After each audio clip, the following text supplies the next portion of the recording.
6.4.3 Variable sets.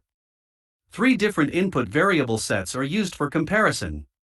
The engineered variables are the variables used in the traditional approach and therefore serve as the baseline set containing 30 variables. In the second set, the variables are complemented by the detector-level variables without vertex information, E plus DL, resulting in 470 variables.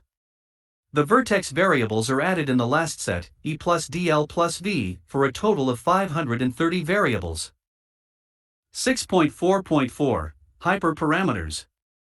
Selecting the optimal hyperparameters is crucial to a classifier and can make the difference between a very good classification result and a worthless one. To evaluate different hyperparameter sets, a figure of merit is needed, which evaluates the classification result. For every combination of classifiers and variable sets, a Bayesian optimization is performed. 6.4.5 Comparison between traditional and deep learning methods. The comparison is done with two classifiers, each trained on three different variable sets. The traditional approach BDTE, which is the fast BDT algorithm trained on the engineered continuum suppression variables, is the default algorithm used at Belle 2. Therefore, it serves as the baseline. For the deep neural networks, no special topologies are used. 9. Not every region in the ROC curve is interesting for suppressing continuum background. Thus, only cuts which retain high signal efficiencies will be considered here.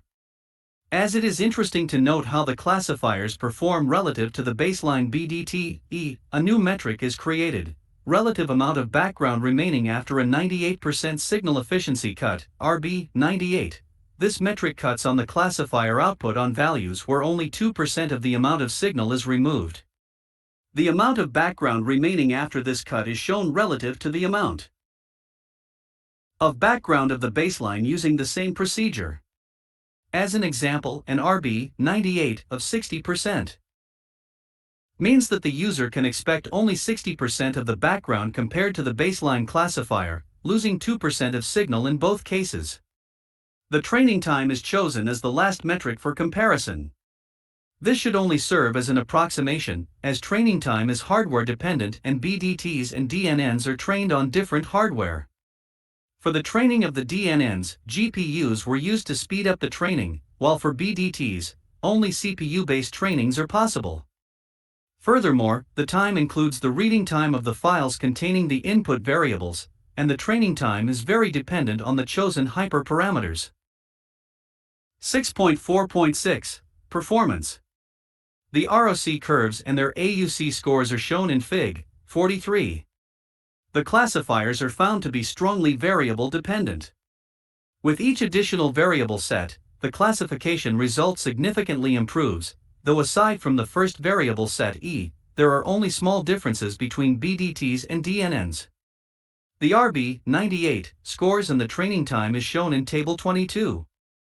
The RB98 scores further confirms the large increase in classification capability using the new variable sets.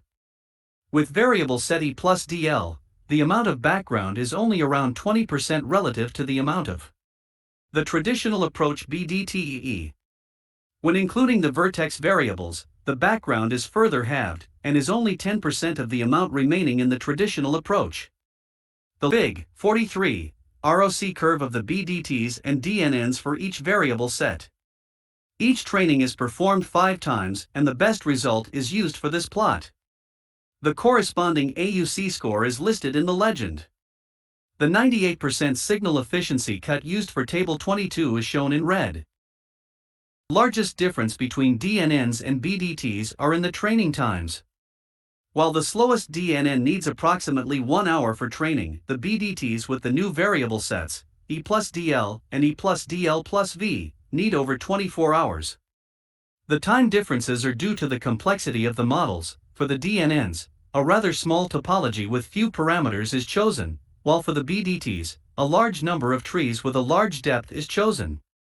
The BDT classifier has to train 1000 trees, in which the last layer alone contains 28 is equal to 256 bins. Furthermore, the training time of the BDT grows linearly with respect to the number of input variables. Lastly, the DNNs are trained on a GPU, which isn't possible for BDTs using the fast BDT algorithm. The discriminating variables described above are combined to a continuum suppression. Discriminate CCS using any of the methods described above.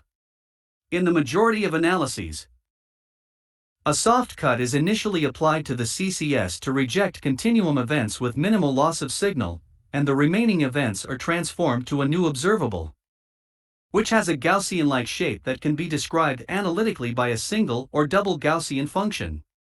This is often used as an observable in a multidimensional ML fit to extract the signal yield. Table 22, the relative amount of background on a 98% signal efficiency cut, RB98, and the time needed for training for each classifier shown in Fig. 43.